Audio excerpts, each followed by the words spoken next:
Muy buenos días, soy Humberto González, Humberto Tweets en las redes sociales, miembro del Movimiento de Ciudadanos por la República Constitucional de Venezuela. El año 2017, que está a punto de terminar, concluye con un balance que es determinante y es muy importante para la lucha democrática venezolana.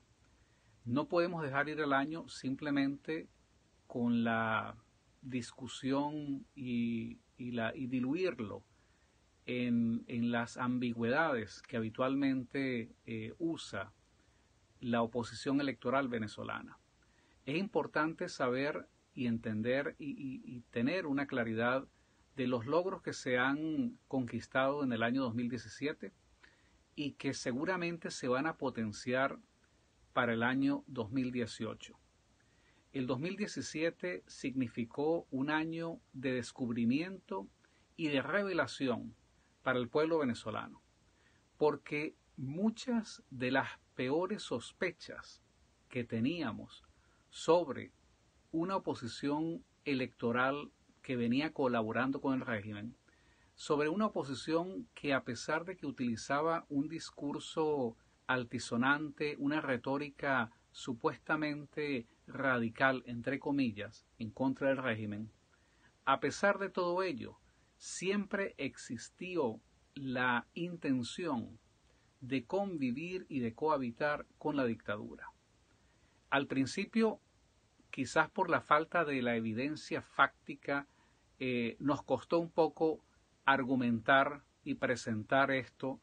ante la gran masa, ante la gran cantidad de ciudadanos venezolanos, pero los desarrollos posteriores en el transcurso del 2017 demostraron que una vez más esta dirección política simplemente está tratando de abrirse camino hacia una transición que le permita convivir con las viejas estructuras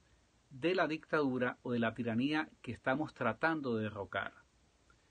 Desde comienzos de año, la Asamblea Nacional, que como todos sabemos fue producto de una confianza de los ciudadanos venezolanos que en el 2015 se lanzaron para darle una vez más un apoyo electoral a esa propuesta. Esta Asamblea Nacional declaró la vacante, el abandono del cargo de Nicolás Maduro bien temprano en enero, el 9 de enero del año de este año, del 2017. Pero como la mayoría de las decisiones que toma esta Asamblea Nacional, se trató simplemente de una medida totalmente aislada, inconexa, que nunca tuvo solución de continuidad. Simplemente convocaron la sesión, levantaron las manos y nunca hubo la intención realmente de materializar el resultado, la consecuencia jurídica, legal y política de esta decisión. Este es el tipo de medidas y de decisiones que toma la Asamblea Nacional sin tomarse la seriedad de la responsabilidad que se le entregó. Luego, avanzado el año, en marzo, a finales de marzo, se producen estas dos famosas sentencias del Tribunal Supremo de Justicia, arrebatándole más atribuciones, quitándole aún más poder a la Asamblea Nacional, limitando de una manera dramática la inmunidad parlamentaria. Y es lo que esta circunstancia es la que utiliza la Mesa de la Unidad Democrática para iniciar una serie de protestas en todo el país. Una vez más,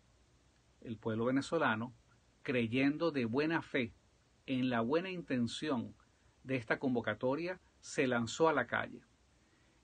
Todavía a mí me impactan las imágenes en la calle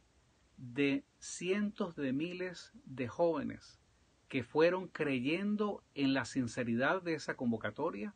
a enfrentarse prácticamente desarmados, literalmente,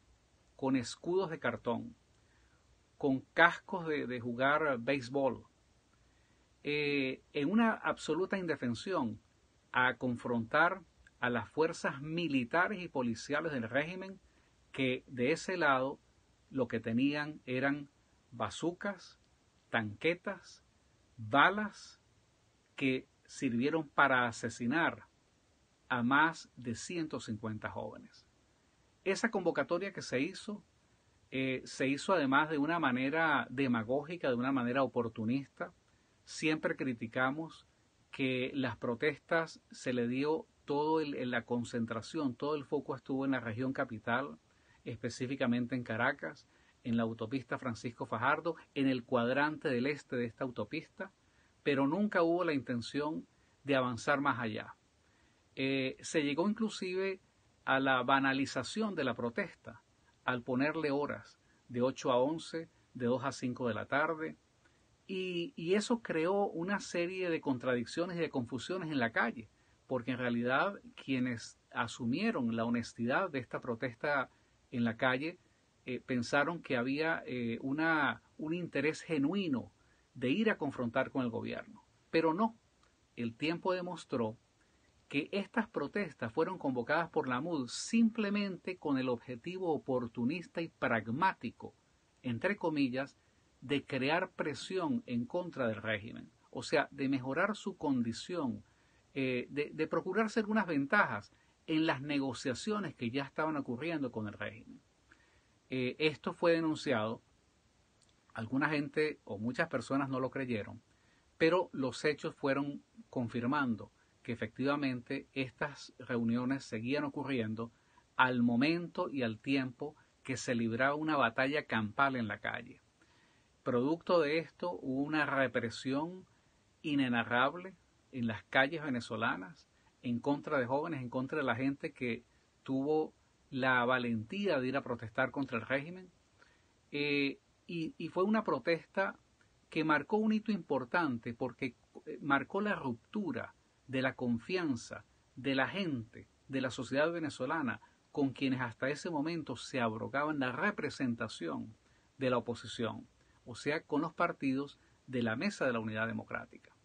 El balance desde el punto de vista político pensamos que fue importante, sin embargo, el costo en vidas, el costo humano de estas protestas es absolutamente injustificable. Esas protestas se convocaron en unas condiciones absolutamente inaceptables, suicidas, para que quienes las convocaron ni siquiera al final de la jornada, ni siquiera una vez en julio cuando ya la MUD se rinde una vez más y suelta la toalla y decide no seguir con las protestas, ni siquiera hubo el balance, el análisis para establecer qué se logró, cuáles habían sido los objetivos trazados, el balance que está resultando y ni siquiera una disculpa, ni siquiera una palabra, digamos, de consecuencia para la gente y para las familias de esas más de 150 personas que fueron asesinadas. En ese momento se pensó que si la Mesa de la Unidad Democrática hubiese tenido una intención real de profundizar en esa lucha de calle, se habría organizado y se habría movilizado para convocar a una huelga general política, a una paralización nacional de todo el país. Sin embargo, esto nunca se concretó porque no había interés. El interés a la final era utilizar como tontos útiles a quienes fueron a manifestar en la calle, a quienes por supuesto les dieron también, digamos, ese aliento con la falsa esperanza de que eso tenía un interés de confrontar con el régimen, pero en realidad lo que se buscaba era simplemente mejorar una posición en la mesa de negociación. Esto se sigue su ruta cuando tratando de recuperar el terreno y la confianza que ya había perdido esta oposición y que siempre convocando las protestas y las manifestaciones de una manera que no afecte, que no moleste al gobierno. Por eso las protestas con horario de oficina. Por eso nunca hubo el interés de ir a una huelga general. Y de esa manera la MUD la oposición electoral y los partidos de la MUD siguen apostando a la legalidad, a pelear dentro de la legalidad del Estado chavista, que es una camisa de fuerza que nunca va a permitir que realmente exista un cambio político. Pero una vez más apostando a la legalidad de ese Estado, del Estado chavista, que es el que queremos derrocar, la Mesa de la Unidad Democrática convoca a una jornada que es la del 16 de julio, que es el referéndum, cuando la gente acude masivamente una vez más, dándole un voto de confianza a esta dirigencia colaboracionista, a esta dirigencia traidora de la esperanza y de la fe que la gente, que los venezolanos ponen en ella, se convoca a la gente para ir a un referéndum. La gente asiste, responde masivamente. En ese momento hicimos la observación que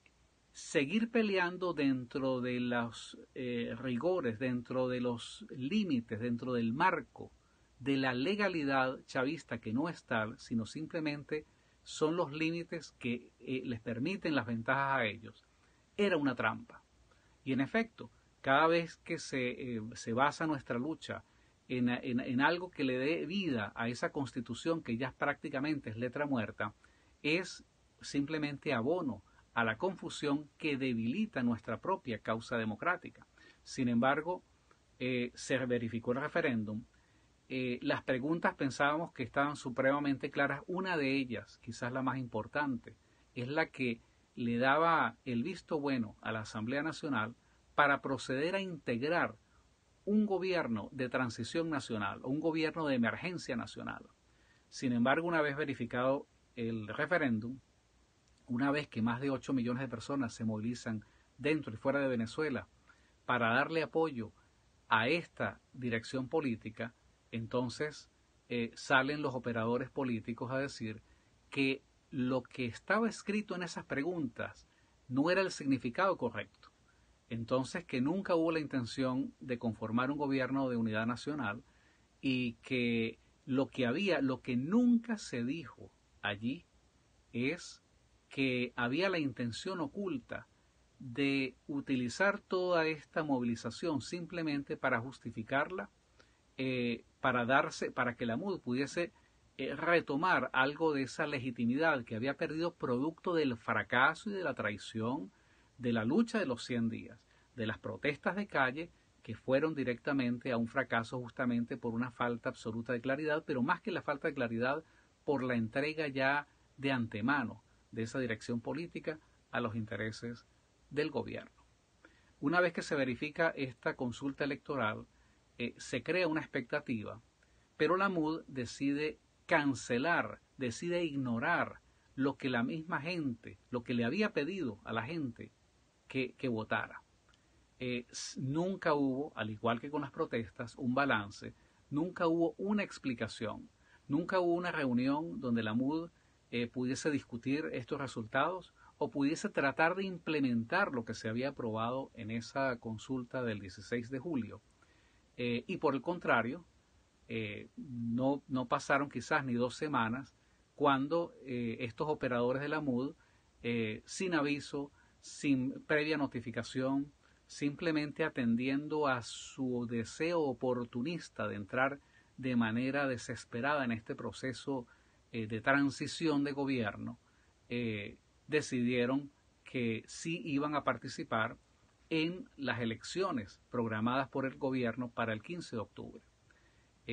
Un poco ya a finales del mes de julio, el gobierno ya había anunciado que venía con su intención de convocar a la Asamblea Nacional Constituyente, frente a la cual nunca hubo una oposición, un rechazo, una confrontación para impedir que esto ocurriera.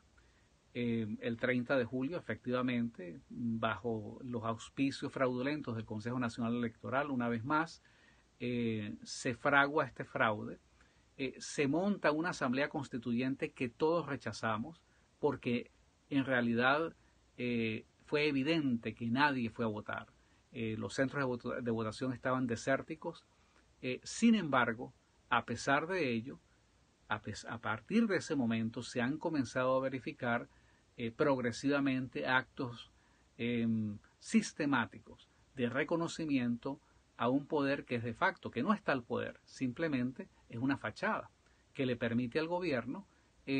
seguir jugando dentro de esta legalidad fraudulenta del Estado chavista. Esto es para significar que lo que ha venido ocurriendo hasta ahora ha sido simplemente la continuidad de una estrategia que nos ha llevado por un camino que ha sido de derrota, porque esa estrategia de jugar dentro de las leyes fraudulentas, dentro de una constitución que está diseñada para ellos, pero que a pesar de que está diseñada para favorecer al chavismo, es una constitución que ellos mismos no respetan. A pesar de esto, bueno, no hay en realidad una intención de aceptar o de provocar el cambio político. Lo que hay es una intención de cooperar, de colaborar o de cohabitar. Esto, por supuesto, preparó el terreno más adelante para las elecciones. Ya había tomado la MUD la decisión de participar, otro nuevo fraude el 15 de octubre, pero ya en ese momento había surgido un movimiento fuerte en la calle, potenciado por las redes sociales, llamando a la abstención. Y los resultados fueron importantes porque todos estos hechos fueron poniendo en evidencia las peores sospechas que teníamos sobre el colaboracionismo de la MUD. Esto le permitió a mucha gente comenzar a entender que efectivamente no es votando, no es legitimando a un régimen, a una dictadura, como vamos a salir de ella. Esto prácticamente dividió al país, no entre gobierno y oposición, sino entre el bloque de quienes apoyan ir a las elecciones como una manera de resolver este conflicto y el bloque de quienes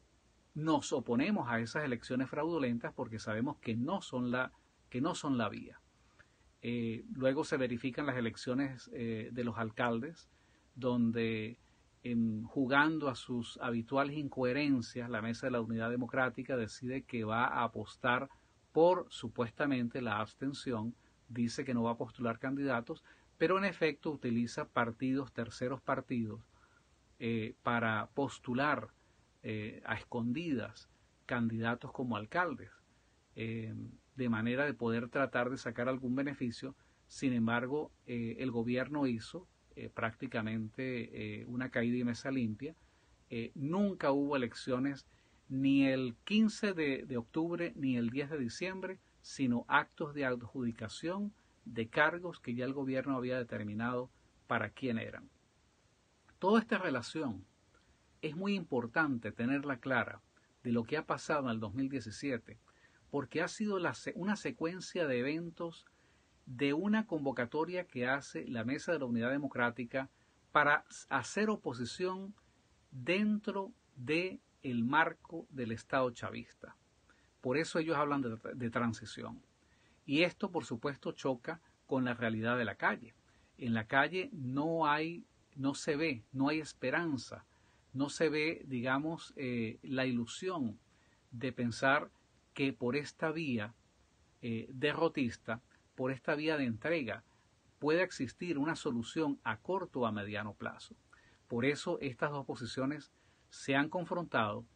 y el balance que podemos hacer es que a pesar de que por una parte el gobierno se mantiene solamente basado en su partido militar y en su partido CLAP y no da señales de tener ningún interés de ceder el poder por la vía democrática,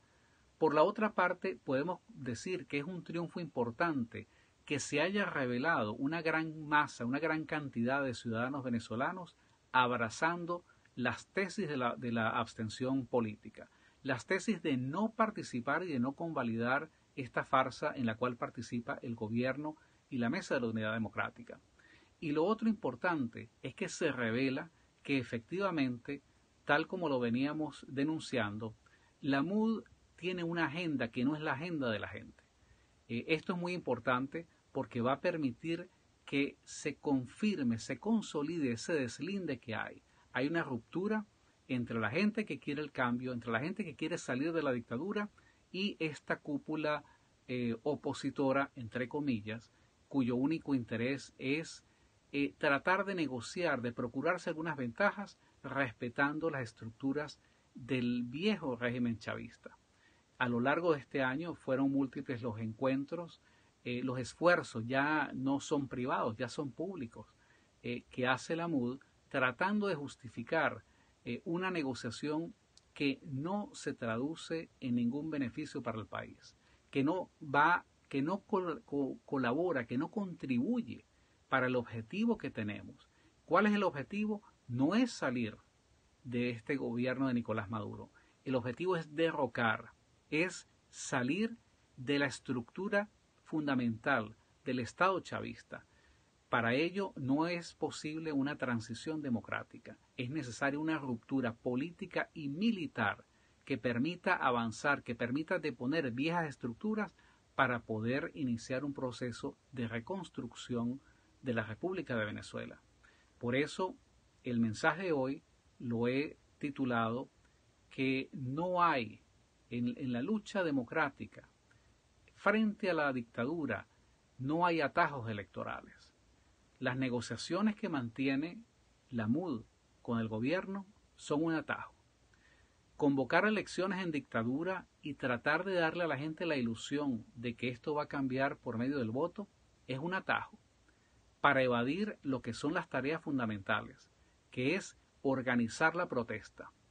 En las últimas horas hemos visto que la protesta espontánea, sin intervención de los partidos de la MUD, está floreciendo por todo el país. La gente sale espontáneamente. La gente intuitivamente sabe que sí, que necesita su bolsa CLAP para vivir,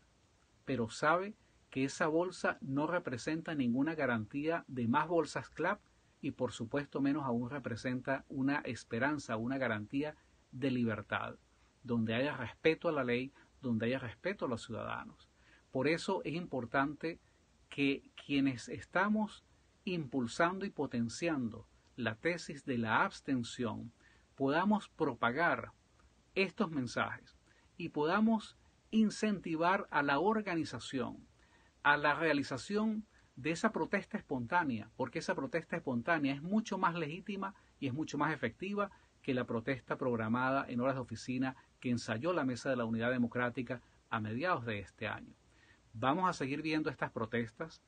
vamos a seguir viendo manifestaciones, no solamente del descontento popular, sino del deterioro político y militar del régimen. Y a esto hay que estar atentos porque por eso nosotros estamos llamando no solamente a usar la abstención electoral como un arma política, sino también a organizarse para lograr un cambio en la correlación de fuerzas que permita que en el momento en que las circunstancias lo permitan, en el momento en que ese estado de ánimo y esa situación material en la calle logre su punto crítico, en el país se pueda generar una huelga nacional, una huelga general masiva que paralice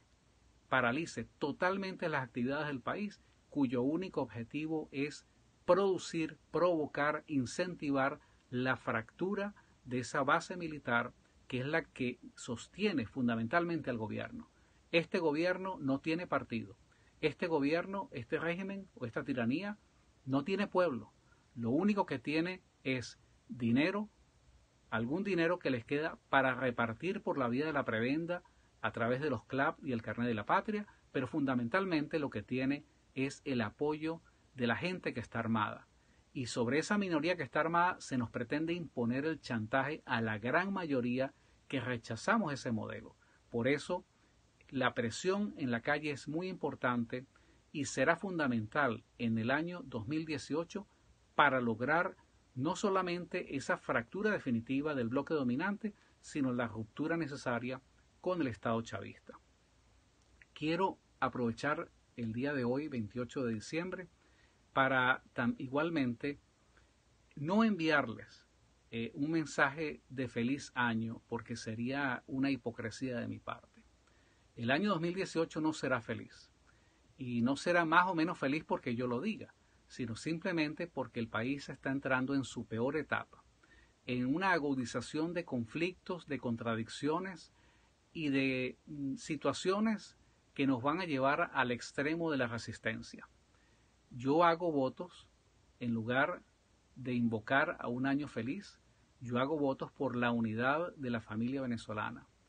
para tener serenidad y perseverancia, para tener convicción de que solamente conquistando la libertad para todos, la libertad política colectiva para todos los venezolanos, será la única manera en que nosotros podamos realmente regresar a un estado de dignidad y de respeto para todos. También aprovecho esta oportunidad para darle un mensaje de solidaridad y de respeto a todos los presos políticos que aún están en las cárceles venezolanas, a los presos políticos civiles y militares, porque no solamente hay presos políticos civiles, hay militares y muchos, y sobre todo a estos últimos que nunca aparecen en los medios de comunicación, que no son receptores de premios internacionales, pero que son quienes han tenido la disposición y la valentía en un momento determinado de poder romper con ese sistema de espionaje y con ese sistema de control y de secuestro que se ha establecido en las Fuerzas Armadas Nacionales. Para ellos, para sus familias, reciban mi palabra de respeto y de solidaridad. Y para todos los venezolanos, mi invitación a seguir adelante en esta lucha, a seguir atentos, porque lo más importante es no caer en confusiones y entender que no hay atajos, que simplemente el camino que hay para salir de la dictadura es el camino de la lucha y de la organización en la calle. Es lo que intuitivamente la gente está comenzando a hacer ahora y que seguiremos viendo en los próximos meses hasta que esto tenga una resolución que sea favorable a los intereses de todos los venezolanos. Muchísimas gracias a todos ustedes.